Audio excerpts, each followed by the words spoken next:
joy moi in in our lo chui lo pa ron ko la la sa chungin apa ta lo pa chu ka tian ni ke ro min siam tu choma choni ama choni ya ama ta kan ni ami kele aran ka namna taram ho chu kan ni lo chu na kong kha ra chuan ru la phật chu na be gi ung chung ko la chuan ru chu Atu tiang ni lau kan zatan harabi man song se. Patian ma chung kan lu lapa kan patian lu mengai tu. Evonia Orisa for Christ in Kongui voice of natu lapa rore te tu tiang chuan rore la tan le te atule koi mo tam tapin hun bul kan thana heng song su ki min khoi na ni kan khiatin kan balong te lu le long thu ama sai ne na kan se chuan la pa chu mai ni lovin he kan in khom pui na tu min teng tu model ko kan te zo takin min khenga ke ni paracha te in khom pui dua tak le mangai ta kamin lo ni khwala min lo chen kan balong te lu le ani ko khon chunga ko hen min lo thu kan se khoi takin he zanina van tan pathian bi in khom nei turing kan in bo saya tin chuta chuan kan speaker nena tangin i thu cha te kan ngai kha to na chu mai ni lovin thupuan te tin chu ma kai fakla te report te chung te chu kan ngai kha to na ni khoi takin zani kan in khom ni nangin kan zatan ma min som sakla hemi nang ma kan bia nam bang ni mo heng kan bang hemi bang khelo ko hian nangin ni tharau tiang ni ma min som che Patian khongai na kai shwaina awangin Orisa for Christ Love India Mission in Kongui voice of na chu tam takin he kan hanga Patian he na long thu kan suya aming ro ku chu fukinong ro se voin chungana ma khan rongona reports lu le ngai nam ta tatte kan ngai thawa tin chun lama ro le in khom tuang takin kan nei a chuan hi zanria tui tak mai thim tu ko khanin min buat saya wa le hin takin zanina hian he pathian ge in khom voi khatna kan nei do ani a min le maya in mekhia ti na hi han nei na sa ki a tha in kari mai thim ka chu voi khat kan in ho na ko ani thia kan mission field lam hi in mekhia ti na han nei na sa ila wale ko in reverend balan ha ya na kan field secretary le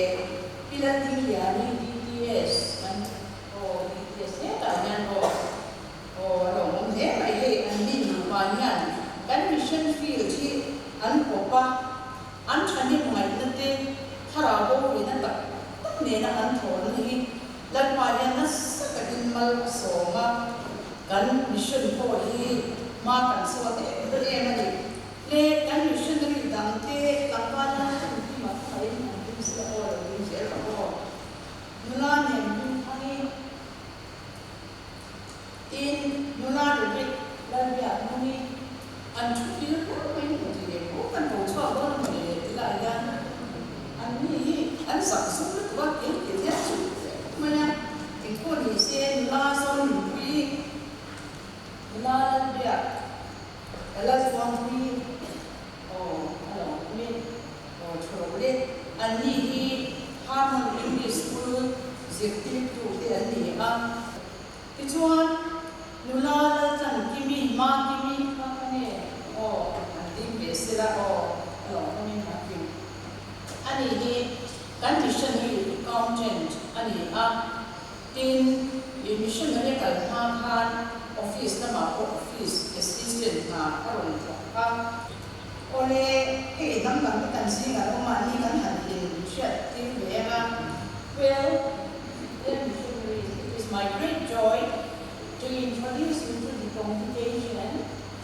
those ever need I make call out, please stand up from your seat so that the congregation may see you, okay? Pastor Pastor Yes. Ani ako hindi local na nito ani. Thank you. Pastor Parichita Barase. Yes. Thank you. Pastor Shipania Nayak. Thank you. Evangelist Dipsa Kadan. Yes. Thank you. Pastor Jibit Kadan. Thank you. Headquarter lam kan harin initiative pwede so mga kan-chairman ni Reverend Celia Zoala niya kan ito sila o kami vice chairman kan ko mga upa Dr. Donald sa may naging sila kami upa lang luna upa ba niya katsuaw ni program na niya hero lang diba hindi secretaries patung kaniya kunan dia silo kami uvong luna so tuwe Dr. Zodin Pui LV Zodin Pui kami treasurer ilan chari kami finance secretary engineer BL Bulawa like how kami ituan patron upa Dr. BC Biak Siama Ibilan Rinkuangi kan advisor state kan hanpo le anga kan advisor state PB Sampu ni Reverend LR Buni ka sulam khana ama se ani ko inan mo ko be sana so ni tera ni ange tin upilet khama me ukelan wana me editor lam pangki upa Dr. Ana su ya ko ni ko kada to ni me long ni ko ko se da lo me sang fa la du ma ke da ri the office assistant ji kan ne ya pakhat Linda woman Linda ba da ni chuan kan city missionary sang fa aro chunga me chuan executive committee member le units member zong song dikha khomai takin handing dule executive committee member le unit zong song dikha eta unit ka unit zong song dikha innatin kin lo tat unit tho kha handing se le ole alo kami ai ni ko kan ta chale paya kin ni ko ni are man pa kan lo tin ne ka le ni hemi ko kuya palai hetilai ria ku ka insa ni kan ni o ko mai tin ni na tin ke palai ria ku tikha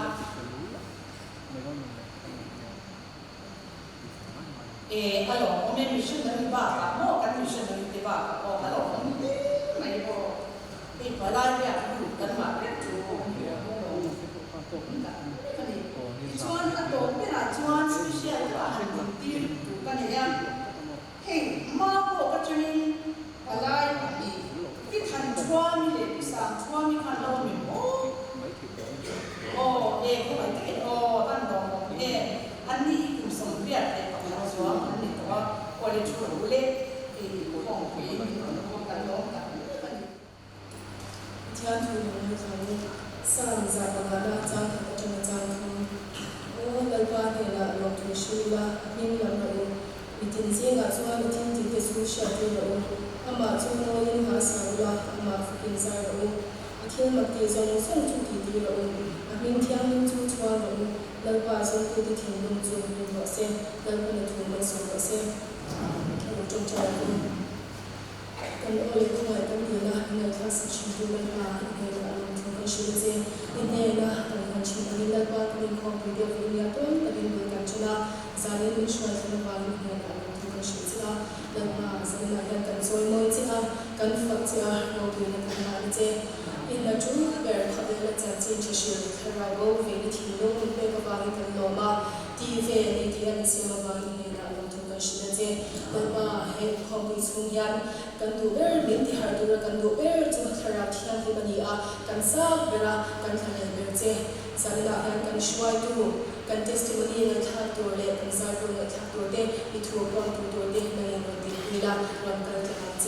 เห็นสองสิ่งที่จะมาอิสวาคริสต์เป็นยังมาใส่บริษัทของข้ารับเงินเดือนไม่ส่งของบริษัทนะจะได้มาลงของส่งเด็กกันเลิกไปโซคริสต์มินิสิบกันเจริญมาใส่กันสวยดูสู้บริษัทของข้ารับเงินเดือนไม่ส่งกันที่จังหวะนี้บริษัทของข้ากันเดียว่ารับเงินเดือนไม่ส่งกันทันทีเลยตั้งแต่จนถึงเที่ยงไม่เที่ยงนี่บริษัทของใครมิสน์กันดินโดนนับมีกันนันบัวยันสุขาระเสียสละกันนันตุมา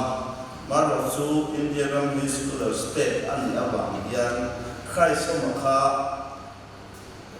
อาบังขันหัสนะอันโตกะที่จะรับอินเดียมิสน์ที่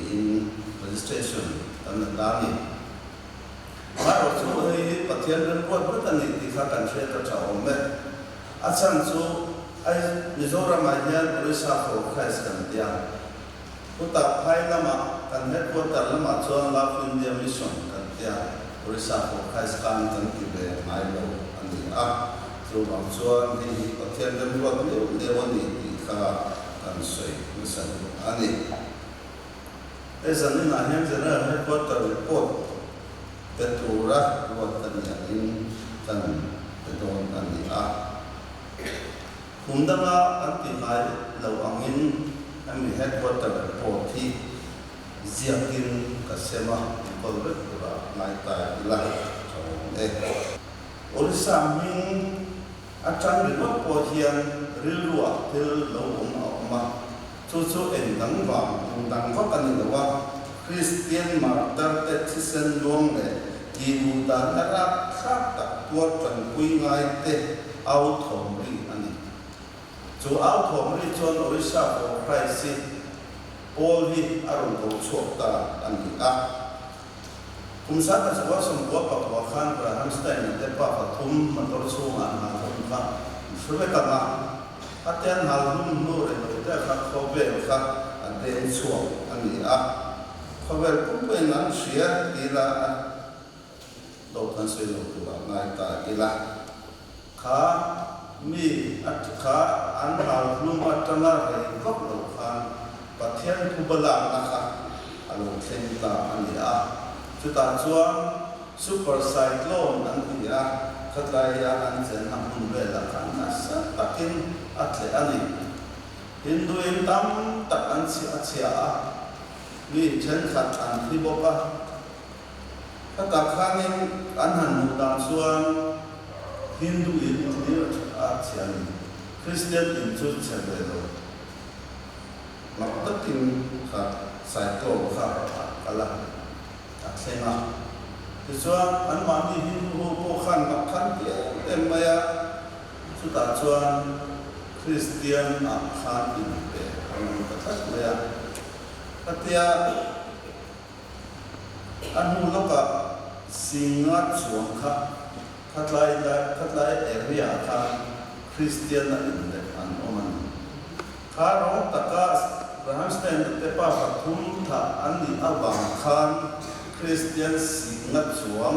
อันนั้นเป็นอันสุดรูปตัวเขาไม่ประเทศนั้นถูกอันนี้ส่วนนี้คุณสามีเนี่ยภาษาคริสต์มาสไลฟ์เวลโบคันคริสเตียนสมครับ Kandamala Kwan district Kandamal district Kwan Kha ani le a Iswa sang ni le Pariata Augusta Khan Tidudan na sata singani ara sa le ma chu Tidudan na chu ni somli le san somli mo kha choloin Hindu hawin kan Christian puite an Tidudan Sudah cuan antha tante Arab sakem hai mani sa hum mai le je hum mai te vi hum mai te kha an bulan ki mai lawa khang Hindu ho Hindu tang Christian kan Christian pun te kha lali soi phadon em Hindu ai mon let he em antia I thei lo cho kan thadang che antia khatia na an han ti khan thei lo ta kan no mani ti chuan then an se thuma sa thuma an bit thuma tu ba ka roman sister pakhat thei chu an thar ro ka aku panin khat yan an thong saka biking kem di thumber kha an nu tan ni al ka tan na khan hilin apan so ka katin khan a et Tidudan na hian Christian misa chuang vel rakhat taka kha ani a misa thum chuang in liam an duara chuan biakin engem sat mai al chiat ani a chuta mi in le lo nei lo is ka chuang an boka ram hoya te an lan sia a chuan Tidudan na hian ni engam sa ta nu khan paten khan an nu khan Tidudan na to lama khan til nu ten om tan ni somli le zan somli wat an han Tidudan kha chu ra sa ta kan ri a India ram angoi hung punga so kha paten as so kha angoi hung punga tu ma chan tu kha an om lo ani Iswa dan Christian puite khan an tuar lo mot mai kha dia komai kha an komai kha an khopa Iswa he Tidudan na a tanga pathian pubal pubalak nahi an soitan bulai chulia anu re lo te khan sai an un swa ka sai lo putlai kon mo ang lawas Kata na sai yang pui ron andom dona tu kau romo re romo masih sai kar untuk kat mani. Disua national paper ate janjin bu India ram janjin yang cha kan pangpek ayan amun tam na ikan bu ken tak pesuan kami janjin bu salah kan lapor lombok ani. Disua ni Tidudan na fa na ken kubala na dang le tan chiat chu khatia Tidudan hun la ya rong tak takati rong tak che te mis bitlum tu te hong tan tu te le che kum tu te kham ho ni tu fir fia kho kha an hu han chui le dam hian ama khop maya anti dangka apa ngai lo extraordinary day an khan an tidau ka attention rule ten ai ba attention accident na thata aba mati te an oma attention thi na ra thata tua ra mati te an oma ni so wang chuanin pathian kubala nahi ama ema chuan khata thang khan hen ho Tidudan tu te rong tak an thi ti kha an han siat le khan Christian te chuma hian utha mai chi ani lo ni an pathian hian aven him tha mai ti kha an ngai ta an soi na an ta Hindu ho pe chuan an pathian pa sai ani ta sai an ron suwa katia Hindu in le Christian in omdun lat sikha สายขันHinduอินค่ะเอ็มมันอาชีพเสียเนี่ยคริสเตียนอินโซอาจุเซลจู่ๆอาตากรรมตุเตตามกับการโพสต์อันนี้ปัจจัยเฮียนบริษัทใครสิผมเอ็มมันอินค่ะการโพสต์ว่าวันนี้สัปดาห์นี้ช่วงสัปดาห์นี้ไม่ได้จะเรียนที่สัปดาห์นี้เราเรียนสัปดาห์นี้ทางบริษัทจิวเดลีอาร์ชอร์ชเราเป็นเอเวนต์ที่พาไปคุณนายท่านนี้บริษัทของคริสต์รับเงินมิชชั่นว่าเอเวนต์ที่สนา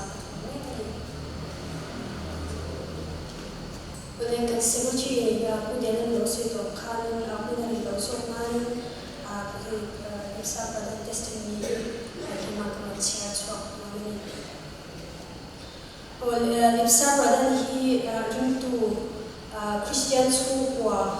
kan dia chawa al selian khania Catholic ocean vani lo seliana ambai lo chu pian tharna tak nei lo apin maya Christian kan dia sikhania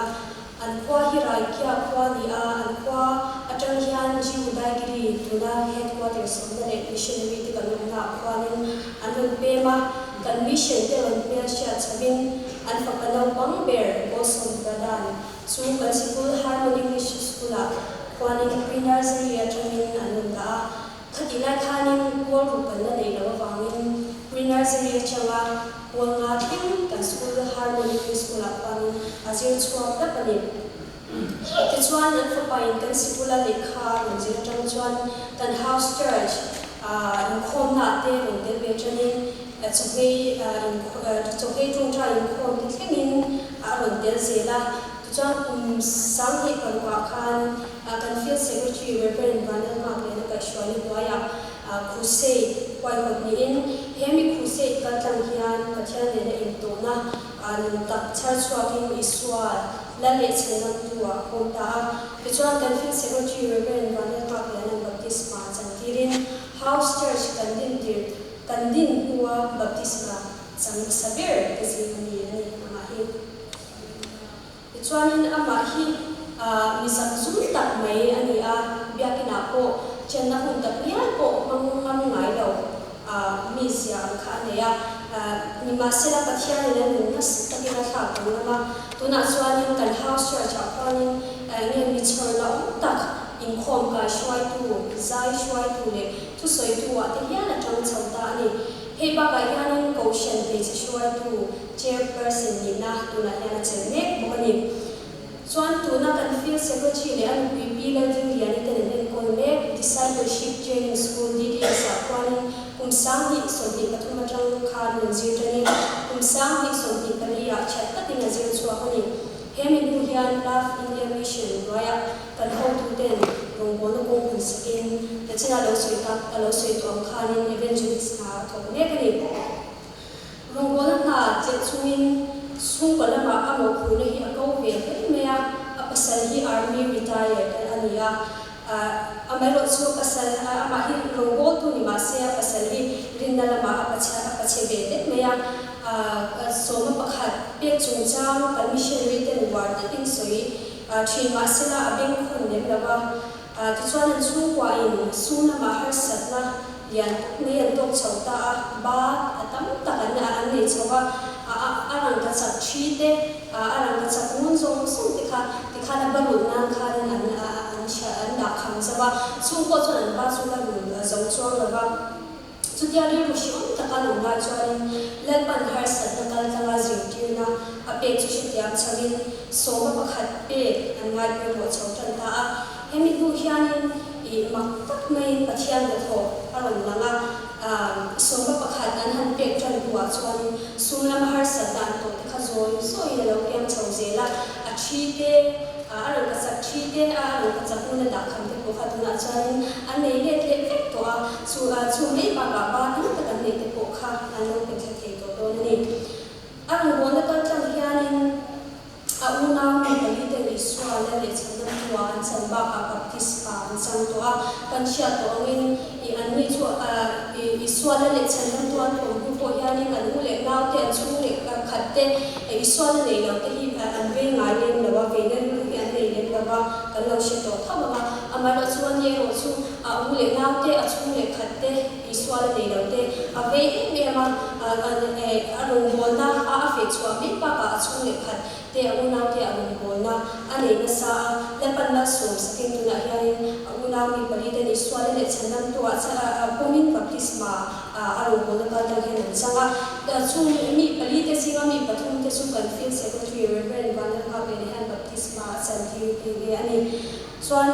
pathian shwai na le om puina changila ro na le pan na so saka thatin ro mo na ta tlang hian khat tharau bo pakhat chan choi nom thin bo ani chuan to pera tan ro thu soina le tum tai pui tu na ne na to i kan chia chwa sakane in mi trong trai pui na le min du sak na thin lung takin nom thu pasoya orisa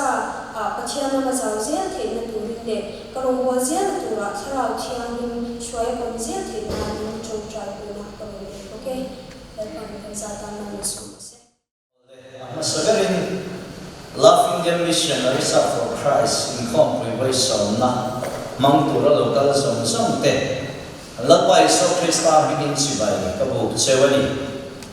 zanina hian ni danga ka tivak ngai lo thuma shwai han ne chultat asian na ka leya kan sa de boka tin kan in Kongpui hian tak ka voi khatel na ni ma sela tv kan tang hian alo tel ve fu trina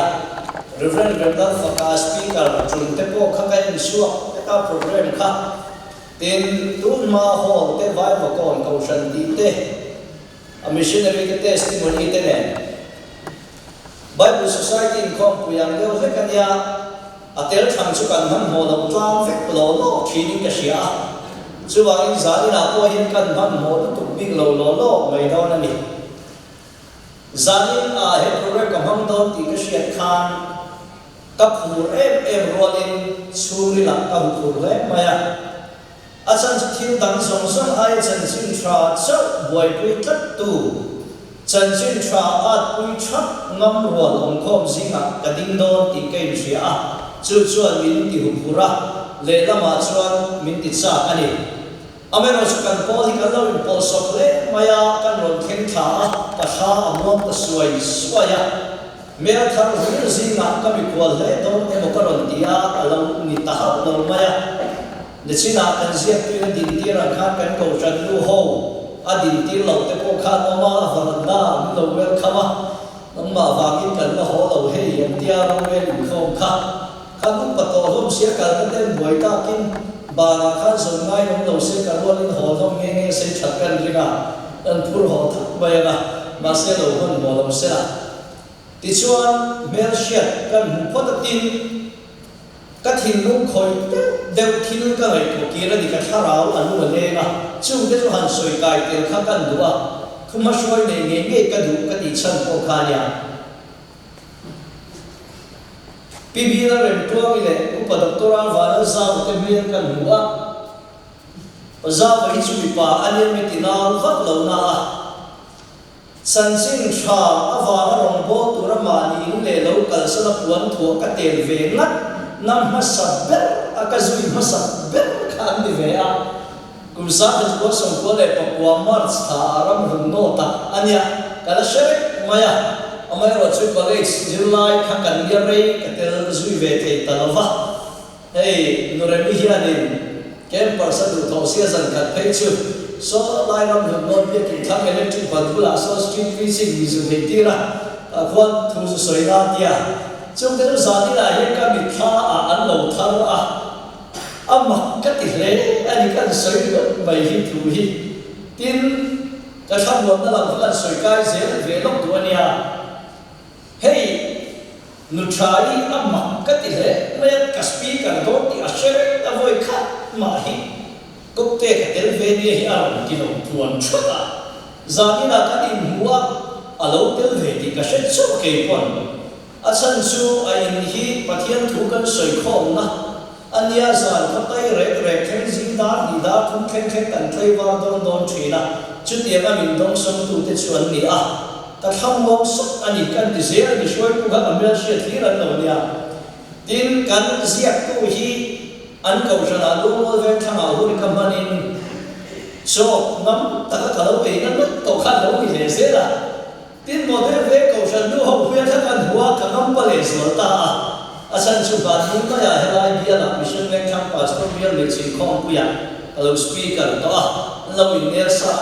em to boka kham lo ta ka lo in mong cha zo him kha kan la ri hot thoma chu chu zani na hi ka min ti thom mong tu te hun liam to min nei ko kir tin tu kalung ti le tu ten ni a tin kala soi kim lo so ta so tu si ro sa ka mu a sang hi le pakhat sang hi chong ve a second BA kan zil lai pathian tharawin na in min khoi chu chuan salvation do kui ko ra thu so in testimony ka so ni zani la thu so tu zo ka kan chan le tamai ten han ha khale ve te ka nei to hian ka thara hian a respect chu ni nang ma ni hau sam sam hi ka ti do ani ka za noi ma chu ite kha kan so in ma sa tu le ka lam chu kan so tu to mai no le tim lam pam aron shoya ka ran shoy kim lo ron bo zo ni kan ni awang chen ha cha han ding ve se la min choi on tu tim ho te khan ding ve ro se do tu mai wa le an fel ze ani ti khan mi dam po ma din lo an tu so ka ri na mi dam hi chu tim lo te chu wa chot ka din ti to lo mai ge ole kha zai po te kha an lo ma i ma ba alo mi hianin thu soi hi man ho la ma se ei tok che in soi kan tum do na ni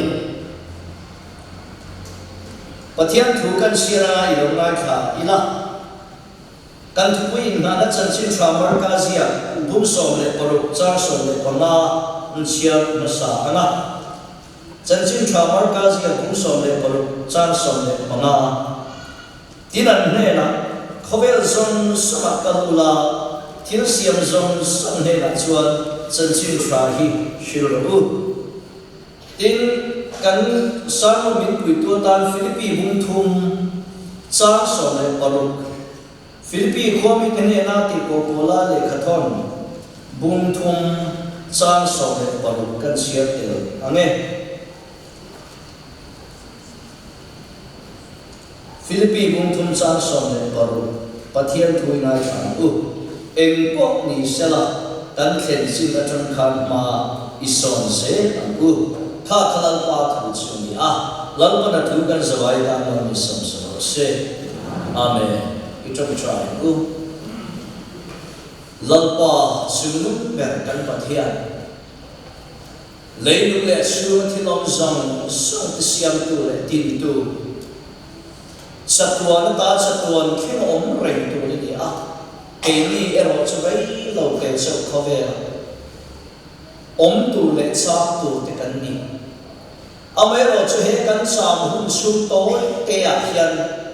namma shiat na thara ho min pe ka wangin lom thu kan shi che ani zamina hian pa khom pui kan mambe kan kal san ti sia mission a twin zil tir chu ring takin rima se an sam zu the ngai lo an ria an ral le chi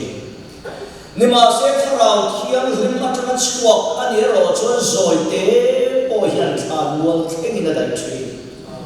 su wa mi su nun ne lo chungam sei soi tu mo yom do ni zamina ya nang ma so kan du che su wa mi ro pui na tu ra ta ni khomai ni ta kan in to ti ra ni Hei san tam tu ka lau pai so Krista ngi kan ti le se amen ole in sai so hal ka pop mai la kan thu pui kan sia ta in san chin trai su ro ti thu pui la ta mai ni a thu pui sai ko ra min som tir khan ka ri ro lo lu ma sa ka chu hoi hoi so nge soi la min tua eng lam nge nek se min tuam o ti hi ka mai ko na lo chuti lai ka ri ru ina shwal mun ta chu Love India Mission history at in chan te am ka te ni Love India Mission hian history pa ne ne pakhat zok chu zanina ka kan secretary report aron soi to kan bu veka akila lu koi mo ta tak anon thu te ko kan mu a tin sa ka ko som ko tin theng som som te ko kan sia zanina ila chu ma mi te kan le khanam zok kan soi non ka tum to lo amai ro chu kha ai zo ka han soi kan bu chu Love India Mission กันสวยบัวเปียนะกันเรียนรัวเหล่าทันเสียเสียกันดูชื่อ Love India Mission จงดูชื่อปัทยันอันนี้เฮีย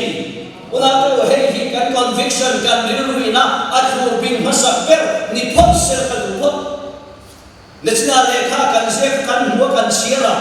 ก็ฉันมาสักปาเตสิงห์มีเตอร์ปีนั้นมาตามเตที่เซนชุก็ฉันเสียนี่เราเพียงข้า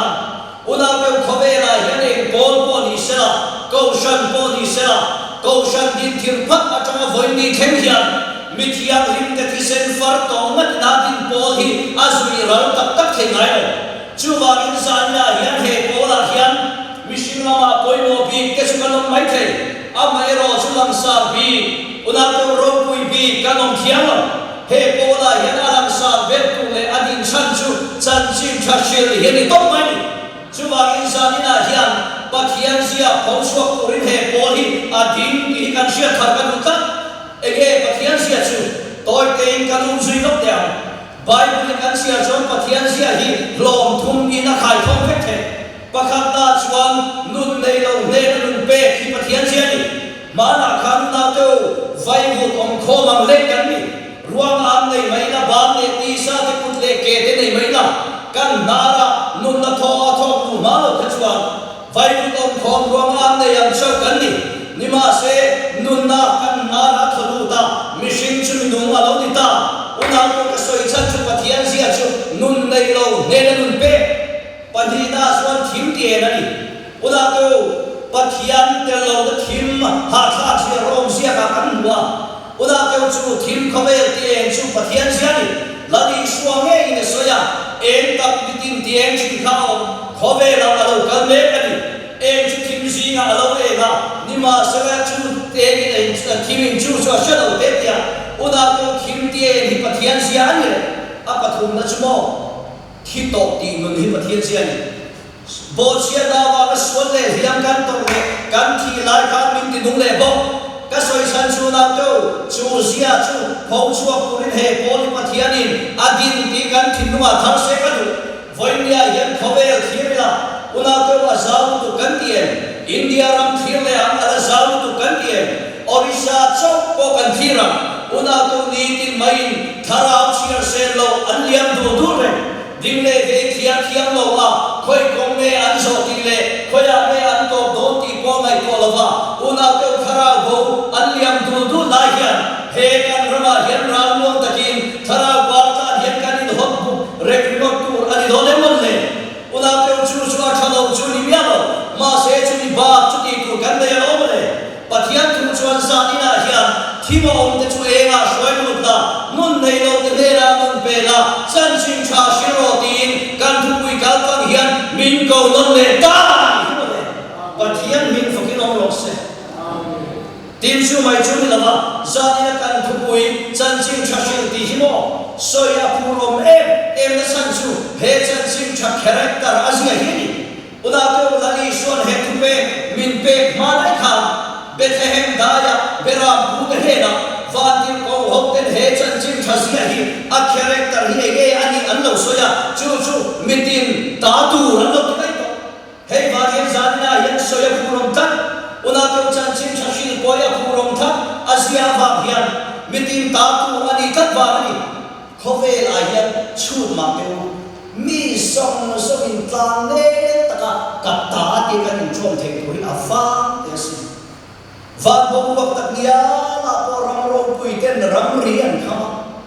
แอตแลนติกคุยอาเตแปซิฟิกโอเชียนอาเตอุดาคุยฟิลิปปินส์อาเซียนก็รำเรียนเขาเอ็งกินมาหิมาลีปวนินกันเลยเวสิเลเฟมาลีปวนินกันเลยเบงกิตาลาเกมาลีปวนินซุนกันเลยอุดาคุยชมเฮโกมาลีปวดูโซกันเลยเสียเอ็งกินมาขเวราเห็นมาลีปวเวอาเมโรจูเฮจันซิงชาซาดินกันชิลตูเวทุเนโรฮิจูอุณาตุมิตินตาตูตีอันนี้กัตวากินกันตากันเปโดนนี่ละว่าอันมาดีตาทงเปตูกันเดียวว่าเห็นผู้รู้มันอินชูไม่ชูละนี่ละว่าอัติผู้รู้เนี่ยชัวตัวชูเฮจันซิงชากันชิลตูระหิอารินตา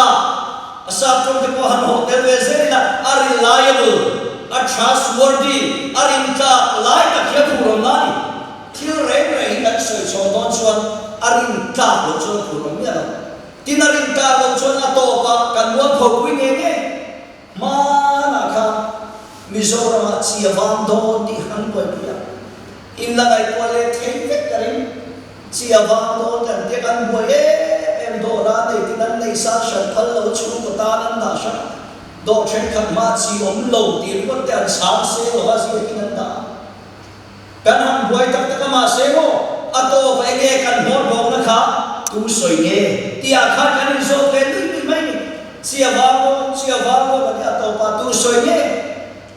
mana kha kan ve pa pa khanin fiam thu ti takin do ta soya ama le ma kha in ti ra bin ma ta kal so ko ge sa lo theng do na dia tia kong si ra do me tu te ava a thom zo ka kha shi na te chwa na oi lo a fiam thu cha a shi la zo te na oi lo ma se a thom lo she pa te ama an hu si la a tak ta ke bo tia ge sa no han ta ra an ni ge sa ran hu ba mi dai na ron ta le na bidam jaran bukai na ron tar ve le se na ani len chwa ko la ge san lo tar chu pa hu la ama do so ye ko kha ba kha na so kha tak tak le so ka ni na dia a ge sa su la ve ya a tar ve ya aron khen the ka si la wa a to pa kan zo na lian ver chu tu nge ron khen don ti re le a tien zai na yan chen teu kan soi san chu chân sinh cha shi ro ti hu na ko shil apu rom na le chumi ya ta na tha tho a cha kom na san bet chu kan shil tu chân sinh chai arin ka tat ti hen arin ta kom sia chu a soi tu hinali iswa ani nata chu so chu la ni lova he chân sinh cha zia tu mar ka hi una ko la ni so lu le chua a ko lam le kal lam dong song phanga a ke pe lu le chua lam mi ta mu phanga ala ni le se na Pole le petera pon rombo kuita kan ngai khap ala ni se chu ba in za na yan kan shin tu chan chin chai arin ta ka tin ta tu ani bok ka va ya phuro mari chu ba chon za na yan tam ta kin kan thom me he chan chin cha kan shila va na una ko khobe thne in na in le lawani e mo sun le pa una ko ni turam ni phata lo ta te ko kan to la yan kanom kari ani lo le ni te banam ni te ha kan ko ha khobe lo kha una ko he chan chin cha wa kom tin re ga tu to te ko kan zina yan kanom karin amero chu ti ani me lai chuan he chan chin cha in ta sia da kom pu ye ro hi chu to chin nei lo in ta sia da kom pu ye ni ta ka wa in una ko ti to on thei ga wa ti to ko on thei ko tir ko polan rom ta ni na ang mo khen mo ai du le chin du bin ap avura achim nu na ka Anung sana te chuan ashil chan chin chwa awa atok anuma akat se chuka project chuka athur se chuka abange na chan chimon asoi na kha mi tu mai mi ti boy su se katak sa yan krista chin sia da kapuan ya tinga ngan ngam kha ni na amai ro chu chu ti chung chuan na ko to om the kat to wangin ran mon ta le philippi ko shan ho ne kha thona chuta thu sia choi hi kan khen chi tang kan ma iso nang mu ala ti sham sham zani ayu na ko midang ai ko chuan kan thok mai the midang ai ko chuan kan ti thu to mai the amai ro chu chu chung chuan zani na ya pathia kho ai da chuan he chan chin cha chin ta sia na kong pu ya ya ato khika tan tu ri kan khen chi tang kan ma iso nang mu ti min so ni hi pathian min fokinong ro se mit tuine kan fe chuan mai the ani lo le kan shom de mai the ni ma so na ko zana yan ka soi du chu chu tiang am chu ni ma sa eng ting nia ma choi kan tho rim ra yan kan la chol do na po la chung kan ka we em chu ta sia na kom chu pa hen to tu na po na ko me ka ni lan kum se the lo ka ta dai no to ti ka sia avan kon fi ter de zaina yan chen teu lo man hu do ba gi chan chin cha kan shin lo choi loi ro do ba kon chan chin cha kan shin lo ni ma se chan chin cha awa an ni ngam ka hi choi loi na le lo manin au zui lo thiam lo ve thi helai tak khia ro pu ga ti lai chu ba in sa ya he do na teu engam poi su thai nek tai orin bible cha tak zak se chun pon biekina ni tin zakin kalmaila van kai mai hi chu hanya lali swati senia dokta van kai mai chu hanya ni ma se khara do pakhat ko shuai lo ma ta siam tu den tinge thi chu shen kalung nai lo chan dam tu min shuai ba ki kai po kalung nai lo thi mo ti chu chan dam tu min shuai ti ka sia ka testimony te po toy te kan sel pen chu tan ti zan na kai po chuam lo pa ta na he din hun kheng ni ka nya mak ve do ane ka ai to le thi ta bia ti na tu ka soi ma ni tu ka soi ro ve chu ta mi tu hi thare po chuam lo pa nun se mu mal po she ma lo pa thian ni le ni lo po ni shan nai lo kha thei to pa zin la ka ta ve lai ei zo na mu mal zo pa min mo ve me lai ka ni ruan lo khong ai nei na turamin tu ut ni kha zo le ser ni ai thu te hi ka pai le thei lo it begin thu ka soi lo mam ki mai la ka pai le thei lo ka chu ma ya mei min khung ang mai chu chu min mo ta tiang kha ona pe chu min ni chu hun lai ka dai to le te chu en kim mai ka ho cham lo kong pui ni ka sia au phur om ka tia ave ro chu na tong chu tia ni me mai chu chan sin tha awa ni chuan zanina yan alo man mutu te kan sawa yan kan ni to ve chu wa chuan thi chu shen ka lung nai lo chan dam tu min shwai he bi china yan na te kan du to don chuan adot alo ma se kan in khashunam ti hin ma se kan in khashunam pathia ni kan la to pe to an zawaya chumidia chona to kanin khashun lo da turata na thil pakhat chau om chun chu chan chin thwa awa kan sen kho chang hian ni khashun lawa thla ka dwe e mai chu ta kan lal ber kan san lam tu du tak chu ring tu ten lom takinan huang satuan in van si tem khian ne ram chu ko pui moi le lom taka cha ka du swale en lai chu cross bulamitin khara kan na shoi cross bulamitin thara kan shwai te beram no huam kan khum te chu engel ni dom kan lal khum ti moi tu andania una to sa na pathian ma kan ni dula hian em ma hi chuan tu le se lu tu til da on don no thara go kan sim khom chan sim tha awa kan shin te chau hi kan lal khum chei moi tu man tam le una to lum ru thami an na do chui awa cholo voi ne chan sim tha shiro tia pathian thu hian lu fui ka soi to che ni o tin chu mai chu ni lawa kan sim tur chan sim tha I khobe ni amamo ti ula pe voi mia hian kan tin lu ga thar se kan khobe ni chan sim tha mo khobe ni dik tak chon tu lai khian na le fin na thang ze hian thil dang em ma ne lovin sa khwa ne ya bitum chat chat ane nang na ma Christian na pe chu ne te tu le so ha pathian thu te la ni so chan sim te ko ma lai thon thu a min chwa sa historical Jesus man lai thon thu a min chwa sa kan tu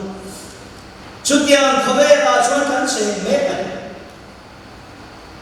amero chu so history ni la chan sim tha ko history ni la Alexander Ropia te history re John Hunlaya cham an Ropia anon lo hua dam lai ta nu khon nei ngai Alexander Ropia te molan ni ama voinia hi emma kan ta na ti thelo asala Ropia te molan ni ama emma kan ta na ti thelo lali shwa le chan sim tha zani na kan shi tu kan soi me te ro hi tu na te ati nu kun sam ya ya amingin ram huai no chen an lo ma amingin dam lo an na da ma amingin sol na nei lo ten sol na na mua chu wa in minung I swa chan sim kan se ni ti khover le na hallelujah chu wa in sai na hin khover hi chan sim tha mo khover ni atop lam nai dom ko mo tin mo na tu chu mai chu na ni la chan sim tha se hi boy pui tak tak tu le tui chil tu chuan chan sim tha nei tu pathiani tu nge ani kan she chen na hemi tel lo hian chan sim tha se ya tui pui mot thei ya vonia hian kan ram ko sha homi thira chan sim tha se hi boy pui tak zet in kan lai she mi thiam ri Augustine Saint Augustine kha ko shan hian thara boman aya boy puizok anei to china chuan ko shan hian ani phunga lo ani yakeni zaina yanuna to mi mal ang koin thara boman hi oda to chanchin thashil kan thing ma alian to kin kan she chumi ani lo chon om se nei lo kan Christian tinania voinia hian dik tak chuan mi mal thin lo chanchin thashil ai te na chanchu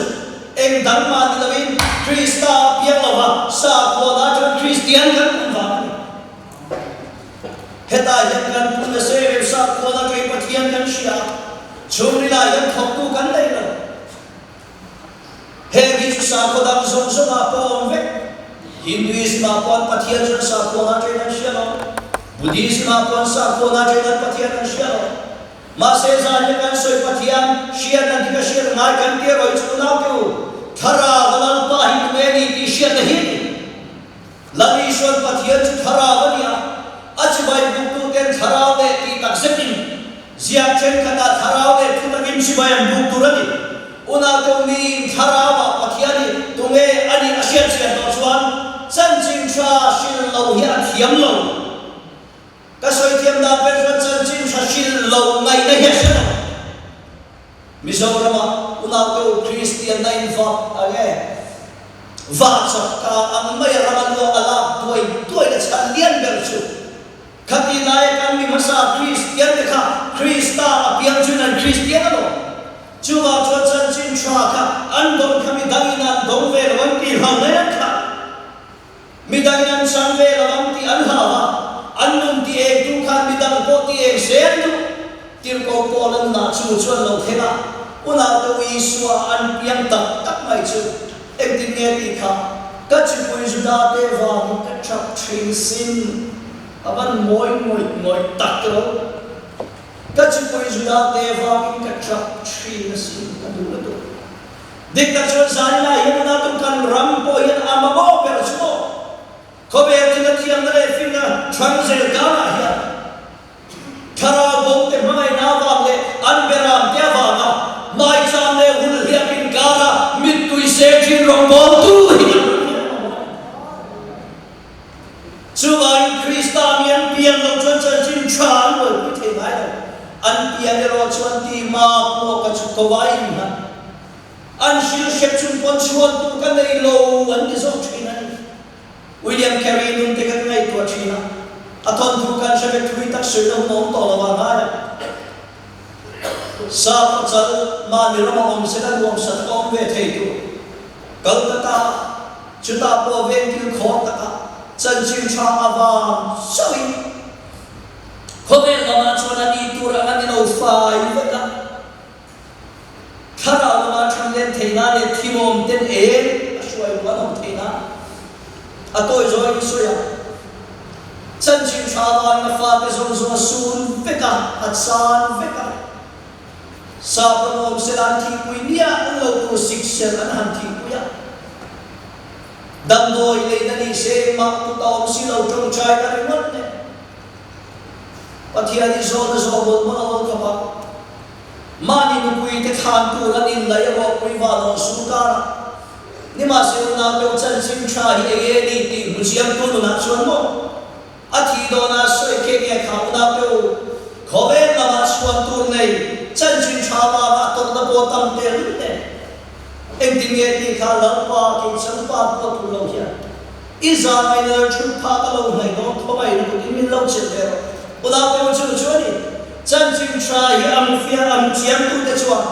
an ma ni lam ra la an ma an don chan chin cha chu tun din nan tu chi na he kho pui ka ta hian chu ta chu ham non le la ka kan sa ba hian missionary a chon kan kal ve the lo ko na don te po mai amai ro chu chan chin cha shil pure ro chu bin ko ve eng tin ge shin ve thei ke ro chu nang man kon chu lo nai to mai kami sina kan khalai chu lu to kan ato per na tan chu mo chan chin cha kan shin na hian kan in na nahi pathian kan ne na om tak i hian tu la hei ka thin do na aria lian e ben china ka sia zo te ka bit bit ta taman fo chi zo se fa chan chin hi อาจารย์จินเชียร์ในเองที่ว่าเราคุยที่เปล่าอินปินปอยอินลาสวชินปฏิฟารันคุยละกายวันเขียนเทนั่นเลยอารินอมเทนข้ามีเกจุกาคาเราคุยเราจุมาที่เมียเราอเมริกาจะโจเซฟอาจารย์จินกันเชียร์เปียมากันนุนคอยนนโฟชินตัวจุปัทยันชวนเตนะอมเซตีไลเตขันเฮียนินคอยนนช่วยปัทยันจะโจเซฟาเนนะอมเซเฮียโตอุณาตัวลานีสวยยันจันจินชัชนตัวเองอมปุยมินเตียมอันนี้สักอย่างเราอัตุเบกันสมาบามินเตลปุยมินเตียมอันนี้สักอย่างเราจันจินชัชนเฮอับบัดอิมินบัดมินปุกตีระสิอาเจียนเล่เมมชวนจงใจนะคะมุนเด็กมินได้เชียร์มาเตววานาลอนมาลูกกินจงใจเองที่เงี้ยนี่ค่ะเฮมงการสักเขียนเงินสักกันนี่โลอันทัววาเกมิลารินตัวแต่ตามโปเงินสักกันนี่อันจงใจแอดวานซ์เจียสิอุณาโกเกมานีอาวาอามาลารินตัวแต่เด็กลำโพจงใจจู่ๆอับปูกินนินปูกินสันจิมชัยอับบัดอินินบัดเพียงนี่ชั่วเลยชั่วอิสานนายันชุกินเยวันจงปัทยันเฮียนองคุยเซลมิตยามาจู่กันนินนาดันกัดเซกันโจเซฟอาสันจิมกันเชียร์จู่เราตัวอาฮิสทรีกันเชฟจู่อันจู่ขลังจู่ทุยเดลเชียร์มาอามุมังอารมณ์คุยเทโรคุยเสียตุนลายอันนี้ไอตัวเตละอาเอ็นมาเตี้ยกันเนี่ยอันมุมังขมังมันดีเพชรอัตตะกะเราเห็นอยู่มาดังหุ่นชินโลกข้าดีไหมอันตุโรเทโรคุยเสียอาร์ซีเตนี่เลยท่าเดียร์ซีส่งเลยคันเดียนี่เลยท่าที่เขียนชิบะยุ่งเราบุกสินหันตีเตกัน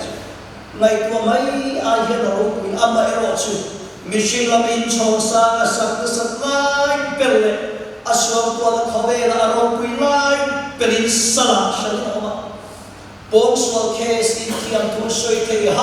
ลวินตานินชูนัทุมันนี่อ่ะไบเบิลินจุดอาหุนคิมเบลชันสินชูอาเซียกะอันด้วยเชียชูสมรสทลายตะคานินคอยชินชูโจเซฟาสตาอินเวนูเวนันวายะกอลบุญจุนริบชูงาคุงันีอาอันด้วยเชียร์เราเองที่เกตินิมาเสระปัทยันสุโจเซฟาเดนะอมเสระอาฟังมวยฟงตักเอ็นเตอร์จุดนี้ใจน่าเห็นว่าตัวกันมิชชันนารีเตอันนี้เราเนี่ยเฮโบลเตอร์เตโปอินมัมเบเตโปกันนี่อ่ะจันจิมชากันเชื่อแล้วก็มาเห็นมีดังนินตุยปุยเวโตเราเตกันหงตุนเตมินไงสักเตกันนินนานาดิชนุดาวเตโออดีตโตมาว่ามาปัทยันกันเดนะเอาอมเซเลนที่สองกันนินนานาดิเสละจะมีอดีตชนุดาวเตกันเองชัวเงี้ยอัตโตนานตักปัทยันเดนะอมเซลชวนจะก็มันนุ่งแค่นี้ละมีควรอังไม่ปัดันอารามรามาตันเสียเขาเวลาเราชมูนาวที่อันตันโตกันชาดูละมาดูนาวที่เราจันอายชูสักอาปาบลาองงามละว่ามีควรตัวตันเสียอัมมาเอโรสุจุกิจุงชวนโอยโมเอจุเบตเอลอันเดนะอมปัทยันค่ะปัดันอารามรามาอุอัลลอมเสละเฮียโตทีนั้นอัลลอมเสละจูปัทยันเนนะหุ่นมันโซจูอารุนกีร์เลยอาปายนัมปานิจอร์แดนลุยวันเทนะอามิธาอาตาเชียตายอามิธาเตียงประคัดอาโหละชูเนชวนจอร์แดนลุยตายกายลาวตัดชิตาจันปุยตัวมาโมมาเซบุสีละมิเตียงประคัดเนจอร์แดนลุยตายกายจูมิธาโหละ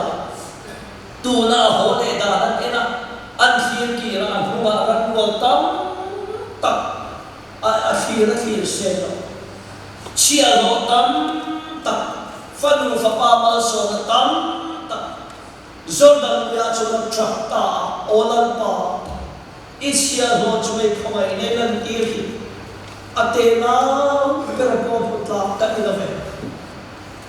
เฮจอร์แดนลุยกัตยังเลนสุก็โหมันเป็นว่าจะโอนดีสิกันโน่นนี่ตาขี้มาเลยอุณาเกมซาดีได้ยังไง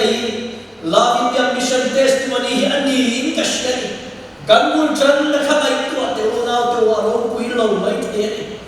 อัทโหลจะทิ้งนุ่มมิชิลำโพเทเทกันไม่เทมาเสนันปากันเตนะอมส่วนโพนี่สิกันลังนิตาสมาเลยลันปากันเตนะอมกันตีจันจินชากันชิลันกันอินนานะโยเซลันปานะทุลันมิสอมสะโยเซ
khiam lim om puina kai shoi le chen sin na bom tak ka chu ram tina lina kan chute ne na le